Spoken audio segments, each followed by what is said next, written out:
Lepo pozdravljeni še z moje strani in z strani ekipe Flycoma. Jaz predstavljam danes mlado ekipo inženirjev in geoinformatikov v našem podjetju, ki se zadnja leta precej ukvarja z problemom modeliranja in kako z daljinsko zajetimi podatki izvleči maksimalno informacijo in neke koristne stvari, ki jih lahko z masovnimi tehnikami pridobimo. Danes sem vam želel prikazati najprej eno sliko stanja daljinskega zaznavanja, da dobite malo občutek, kje trenutno se naša industrija nahaja. Flycom se nahaja na evropskem tržišču in imamo nek puls nad tem, kje tehnologije stojijo in kaj je mogoče in kaj se da in v katero smer grejo stvari. Potem pa bi te stvari šli podrobneje pogledati, kaj to pomeni za topografske podatke, kako lahko raznorazne tehnologije in tehnike apliciramo na neko potencialno izboljšanje trenutnih postopkov. In iz tega potem na koncu še vidimo, kaj so tisti potenciali, ki jih lahko pričakujemo, ko se pogovarjamo o nekih nadaljnjih uporabah vseh teh podatkov, s katerimi razpolagamo.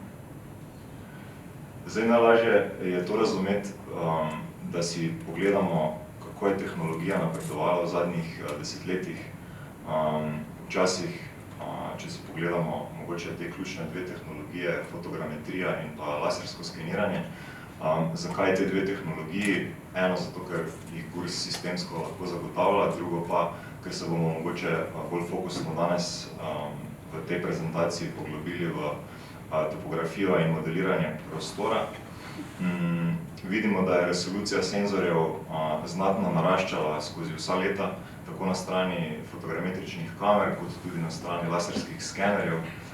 Če si pogledamo mogoče čisto na primeru, kako se je včasih dol zajemal, včasih se je cela sezona porabila za angažma na enem projektu cikličnega snemanja države, za 50-centimetrski DOF, danes je z najnovejšimi kamerami mogoče Slovenijo v 2 dneh posneti. Toliko malo konteksta okrog tega, kaj tehnologija omogoča. Enako na strani laserskega skeniranja, če si pogledamo prvi cikl laserskega skeniranja, ki je bil izveden v leta 2013-2014, za tisto seanso snemanja za pokritje celotne Slovenije je takrat bilo potrebnih 750 ur letenja, 110 dni snemanja. Če bi to aplicirali na trenutno stanje tehnologije, bi prišli nekje na 100 ur, 150 ur snemanja za enak produkt. Tako da govorimo o nekih drastičnih faktorjih povečanja produktivnosti, ki nam je danes tehnologija omogoča, zato tudi imamo to ogromno poplavo vseh podatkov, ki jih lahko zajemamo z zelo visokem detajlu. Če pogledamo postopke obdelave samih podatkov, vidimo tudi na levi strani v koloni, kako je včasih približno izgledala produktivnost in kateri so bili mogoče neki tehnološki postopki, ki so bili zahtevani za izdelavo, recimo DOF-ov, in pa na drugi strani, kakšne povečane kapacitete danes mogoče doseči z stopnjo avtomatizacije, z dvigom procesne moči in pa kapacitet, ki so nam danes strojno na voljo. Včasih je bila dinamika na naših projektih predvsem taka, da smo govorili o tem, da glavni bottleneck je seveda operater, ki je mogel s svojim znanjem interpretirati, prečistiti, filtrirati in strukturirati podatke. Danes pa je ta glavna časovna komponenta predvsem vezana na avtomatizacijo zaporednih korakov procesiranja, ki so precej avtomatski in z njimi lahko potem vršimo končne produkte in tu je potem predvsem pride v ospredje strojna kapaciteta, se pravi procesna kapaciteta in pa kapaciteta shrambe. Če to povzamem na hitro, kaj to pomeni v nekaj kratnikih, govorimo o nekem blaznem povečanju, tako na strani zajema, kot tudi na strani kapacitet obdelave vseh teh podatkov. In vse to, kar sem zdaj povedal, je predno se ta naš AI boom zgodil. To je bilo pred pojavo Transformerja, pred pojavo iz tega prvega članka, ki nam je dal ChatGPT. potem se pa zadeva še drastično ekspandirala v smislu tega, kateri modeli so tudi bili na voljo v naši industriji. Torej, ves ta AI boom je zelo hitro prišel v naš sektor in kar naenkrat je bilo zelo težko slediti vsem tem študijam, ki so prihajale ven, novim arhitekturam modelov na podlagi segmentacij, na podlagi obdelave rastrov, point cloudov, nekih semantičnih analiz. Skratka, zadeve je zelo težko slediti, tudi če si direktno v industriji, kaj šele potem, če si nekje malo dislociran od tega, ali pa nek posredni uporabnik. Zdaj, mogoče preliminarni zaključki, ki jih lahko potegnemo iz tega, je, da danes so prostorski podatki, tako je že bilo povedano, primarno zajeti z metodami masovnega zajema in neka avtomatizacija je tu ključna, da lahko še obvladujemo to strukturo in pa kompleksnost. Imamo predvsem izzive v ogromni količini podatkov, pa ogromni kompleksnosti same strukture podatkov in pa postopkov, ki jih moramo speljati za neke končne produkte, ki jih želimo potem pametno uporabiti. Pri nas, zdaj, ko se pogovarjamo v tem nivoju, mogoče do zdaj smo govorili en nivo nižje resolucije, v tem najvišjem nivoju resolucije smo primarni use case, ki smo ga videli, je, dajmo poskusiti s temi podatki narediti maksimum, pa dajmo pogledati na področje nepremičnin in pa topografskih podatkov na splošno, kaj je možno narediti in iz tega je bila tudi motivacija, da se te tehnologije in prijemi probajo aplicirati najprej na topografske podatke, ki jih lahko zagotovimo v neki mogoče bistveno drugačni frekvenci in resoluciji, kot smo bili do zdaj navajeni. Tudi topografija in topografski podatki imajo svojo zgodovino, seveda od tistih čisto digitalizacij iz analognih kart do pojava stereo tehnik, do lidarja in vsega ostalega. Danes smo pač tukaj centrirani v danes in zdaj in ta tehnologija danes je na voljo in zakaj ne bi poskusili uporabiti.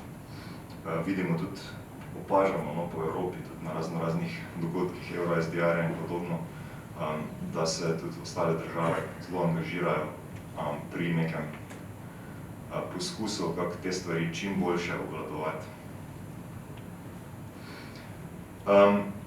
Jaz sem vesel, da sem veliko ljudi z Geodetske uprave, tudi z Geodetskega inštituta spoznal v zadnjih letih, se tudi veliko naučil in sem vesel, da smo prišli do nekih skupnih zaključkov, kar se tiče topografskih podatkov in kaj tu lahko pričakujemo, kaj je realno pričakovati in da smo te stvari tudi malo kvantificirali. Tu bi se predvsem Primožu iz Geodetskega inštituta rad zahvalil čez vse postopke, ki smo jih skupaj pelali in pa seveda vsem ostalim predstavnikom Geodetske uprave, da smo prišli do nekih usmeritev, kaj je tisto, kar je bistveno, če želimo imeti nek sistem, na katerega lahko vsi se zanašamo v neki ažurnosti, detajlu in pa da vemo, odkot je ta izvor podatka in da je ta izvor podatkov objektiven, tako je že Grega na začetku povedal, se tudi meni zdi zelo pomembno, da imamo, da vse skupaj baziramo na nekih osnovnih virih, ki so objektivne narave in da jih lahko homogeniziramo za celotno Slovenijo.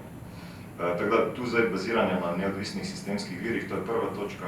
Druga točka je uporaba najsodobnejših tehnik, ki so nam trenutno na voljo, ki se konstantno seveda izboljšujejo in so zdaj še toliko bolj eksplodirale, ampak to je samo ena velika priložnost. Potem povečanje ažurnosti trenutnega stanja topografije, to je definitivno ena stvar, ki je pomembna, ker tako je bilo v prejšnji predstavitvi povedano, če se uporabnik sprašuje, a je zadeva ažurna, a je sploh relevantna, potem se lahko mi trudimo, kolikor se hočemo, pa ne bo zadeva koristna. Peta točka je pomembna v smislu trajnosti pa vzdrževanja takega sistema. Tu je predvsem res se treba zavedati, potem ko imamo enkrat inicialno postavljen tak sistem, kako ga vzdržujemo, kako delamo te update ali vključujemo neke vire, kot je bilo prej predstavljeno, za neko večnivojsko detekcijo, od neke grobe detekcije do čisto detaljne detekcije in kako te stvari sistemsko zapeljati. Potem je pa še v bistvu neka potreba, kako trenutno stanje, ki smo ga zdaj uspeli doseči čez te projekte, kako lahko te objekte še dodatno semantično obogatimo. Vsi ti podatki so zelo bogati in te stvari pomenijo, da lahko te stvari še dodatno obogatimo. 3D modeli so lahko opremljeni še z marsikaterim atributom, več že, kot smo sedaj izračunali, tako da tu so še neke priložnosti.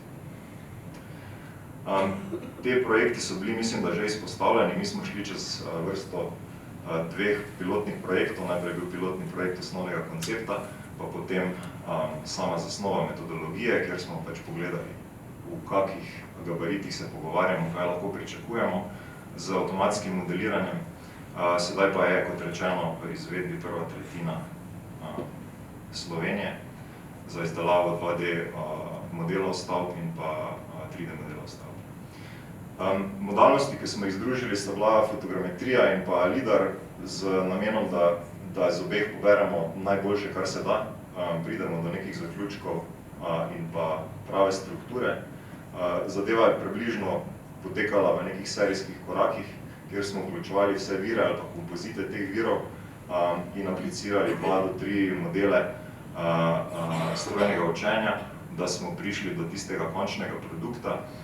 Predvsem členitev objektov je za izpostaviti kot poseben izziv, ker vsi vemo, vrstne stavbe in podobne situacije, kot jih imamo v Sloveniji, so marsikdaj izziv in je treba res biti fleksibilno okrog tega, da uporabimo vse informacije od višine, strukture, geometrije, rasterskih spektrov in ostalih semantičnih mogoče podatkov ali pa v bistvu analize stanja okolice, da lahko potem nekako inferiramo to, kar je tisto pravo, kaj je tisti pravi objekt.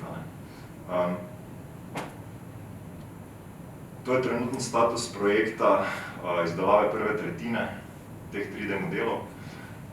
Čez to analizo smo videli, da smo zadeve precej pohitrili. Tudi ena od stvari, ki smo jo videli, da ko se začnemo pogovarjati o eni stvari, eno leto nazaj, se tekom tega leta potem še marsikaj pokaže, pa še izboljša, pa avtomatizira, tako da smo uspeli, mislim, da še kar dodatno pohitriti vse postopke. Opažamo, da je tudi prišlo do precejšnje pohitritve v izdelavi in tem, kar pač premore trenutna metodologija.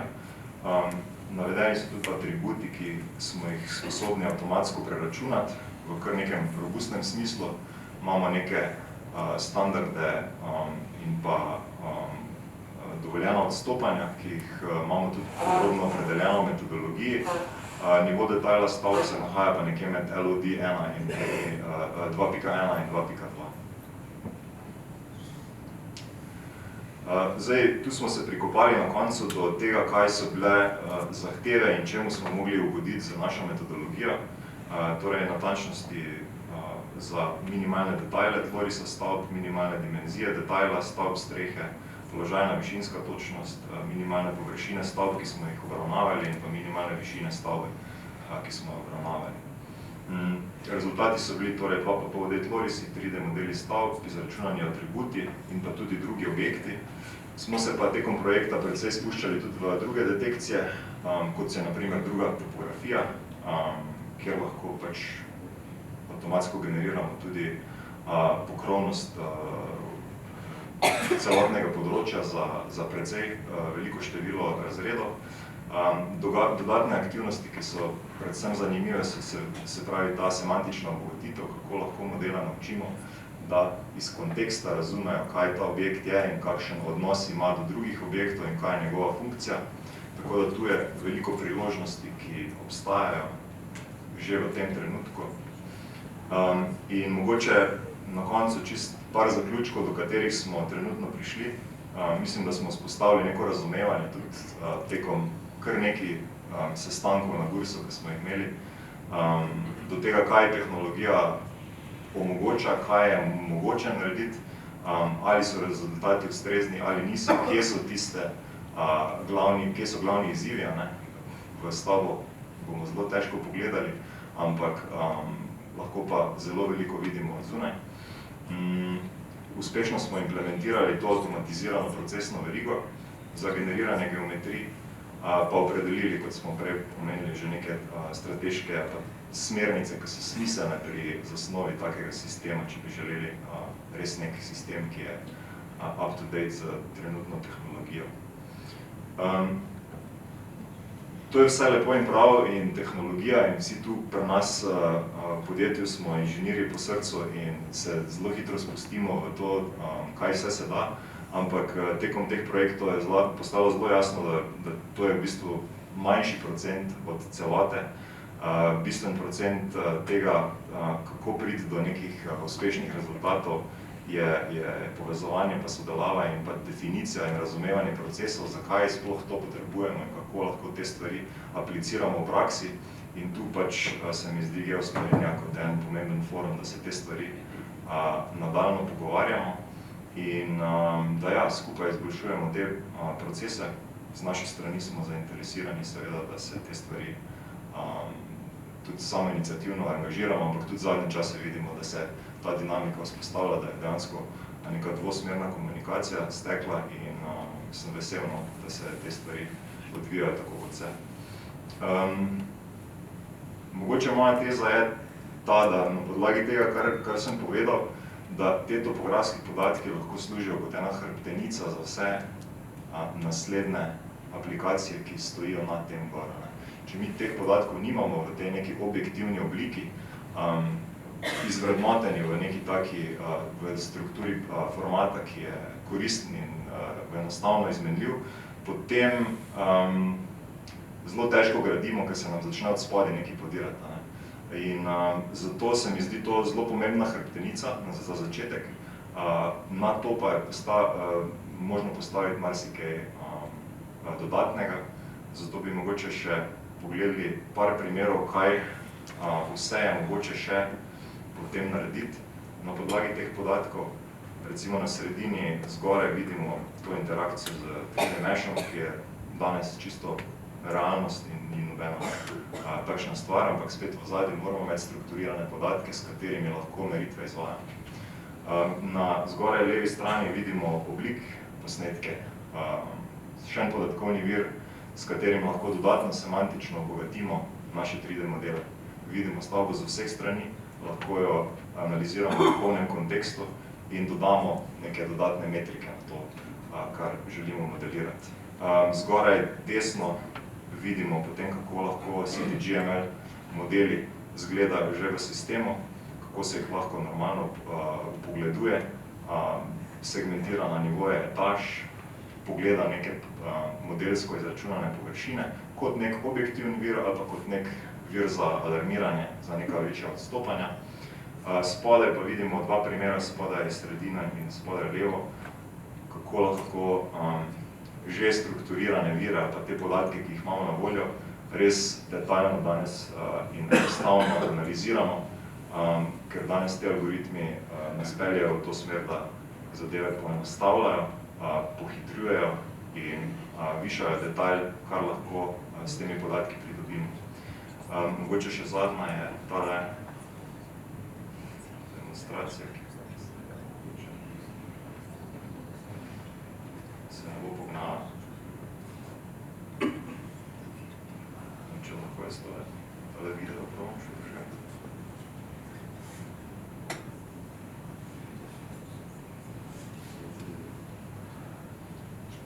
Vse bom povedal, razložil. Z rokami vam bom pokazal.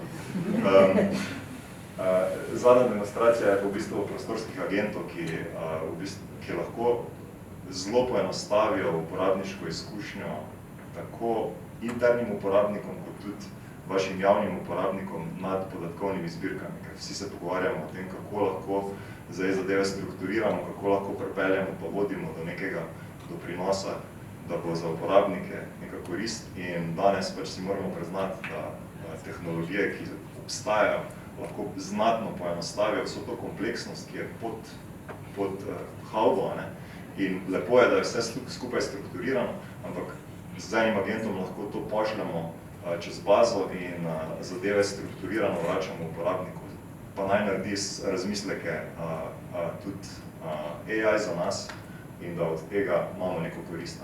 Vsi imate nek občutek, kaj je ChatGPT, podobno je možno narediti tudi na prostorskih podatkih, tako da tu so že primeri uporabe, kako lahko neke prostorske analize izvajamo nad bazo podatkov in iz tega izvlečimo še marsikaj.